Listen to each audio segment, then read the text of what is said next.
পহেলা বৈশাখ মানে বাঙালির মাথায় যে জিনিসটা সর্বপ্রথমে আসে সেটা হচ্ছে পান্তা ভাত, তার সাথে ইলিশ মাছ। পহেলা বৈশাখে পান্তা ভাতে ইলিশ মাছ বাঙালিরা অনেক বেশি পছন্দ করে। আর বেশিরভাগ বাসায় কিন্তু পান্তা ভাতে ইলিশ মাছটা করা হয়ে থাকে। বাই দ্য ওয়ে, আমি ইলোরা থাকছি ইলোরা সহজ রেসিপি থেকে।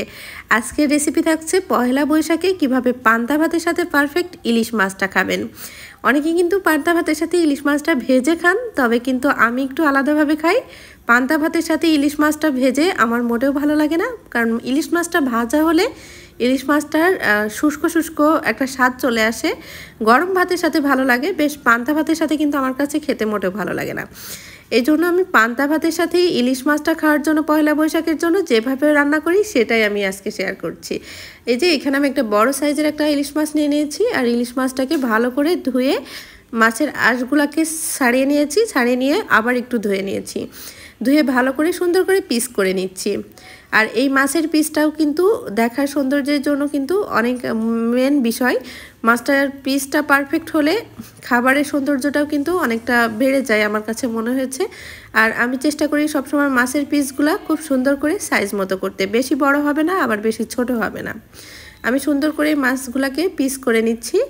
আর এই পান্তা ভাতে এইরকমভাবে ইলিশ মাছটা রান্না করলে আমার কাছে অনেক বেশি ভালো লাগে, আর আমাদের বাসার সবাই অনেক বেশি পছন্দ করে। আপনারা চাইলে কিন্তু এই পান্তা ভাতের সাথে ইলিশ মাছের এই রেসিপিটা এই পহেলা বৈশাখে ট্রাই করতে পারেন। আশা করছি সবার অনেক বেশি পছন্দ হবে।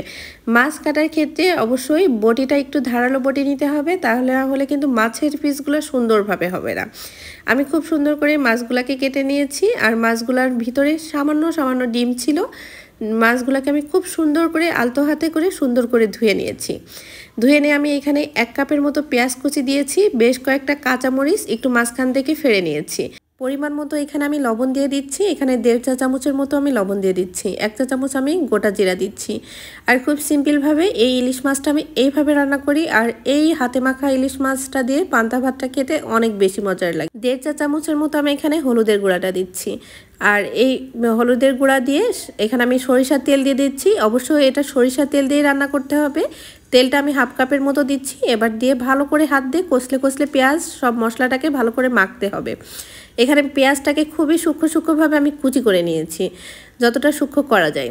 এবার আমি প্রত্যেকটা মাছের পিস এখানে দিয়ে দিচ্ছি, দিয়ে সুন্দর করে মাছগুলোকে আমি হাতের সাহায্যে মেখে নিব। আর এখানে হচ্ছে মাছটা কিন্তু খুবই ফ্রেশ ছিল। অল্প ডিম থাকা মাছগুলো আমার কাছে মনে হয় একটু বেশি টেস্টি হয়।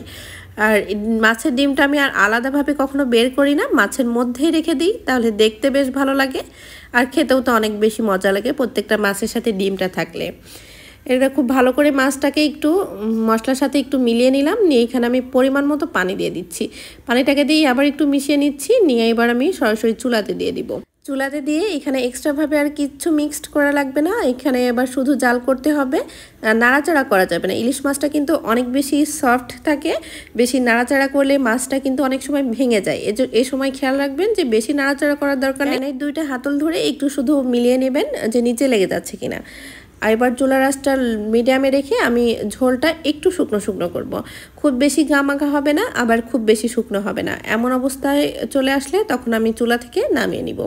এই যে আমার কাছে এখন একদম পারফেক্ট মনে হয়েছে, যে খুব বেশি একেবারে দরদরাটাও করব না, আবার খুব বেশি একেবারে ঝোলটাও রাখবো না।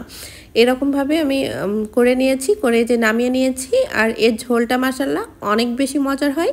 পান্তা ভাতের সাথে এরকম একটা ইলিশ মাছের রেসিপি করে দেখতে পারেন, অনেক বেশি মজার লাগবে। সত্যি কথা বলতে কি, যখন আপনারা করে দেখবেন তখনই বুঝতে পারবেন ইলিশ মাছ ভাজা দিয়ে পান্তা ভাতটা বেশি মজার না ইলিশ মাছের এরকম হাতে মাখা খুব সুন্দর একটা ঝোল দিয়ে পান্তা ভাতটা খেতে বেশি মজার। কম্প্রোমাইজ করলে বুঝতে পারবেন। আর আশা করছি আমার ইলিশ মাছের রেসিপিটা পান্তা ভাতের সাথে খাওয়ার জন্য আপনাদের কাছে অনেক ভালো লাগবে। আর রেসিপিটা ভালো লাগলে ফ্রেন্ডস অ্যান্ড ফ্যামিলির সাথে রেসিপিটা শেয়ার করতে পারেন। আর ইলোরা সহজ রেসিপি ইউটিউব চ্যানেলের সাথে থাকতে পারেন। ইলোরা সহজ রেসিপি ফেসবুক পেজটাও ভিজিট করে আসতে পারেন। বাই দ্য ওয়ে, আমি ইলোরা ছিলাম ইলোরা সহজ রেসিপি থেকে। আজকের রেসিপি এখানেই শেষ করছি, আর অন্যদিন আবার কোনো রেসিপি নিয়ে আসবো। সামনে পয়লা বৈশাখে এই রেসিপিটা অবশ্যই ট্রাই করবেন। সবাইকে জানাচ্ছি অসংখ্য ধন্যবাদ আর নববর্ষের শুভেচ্ছা। আল্লাহ হাফেজ।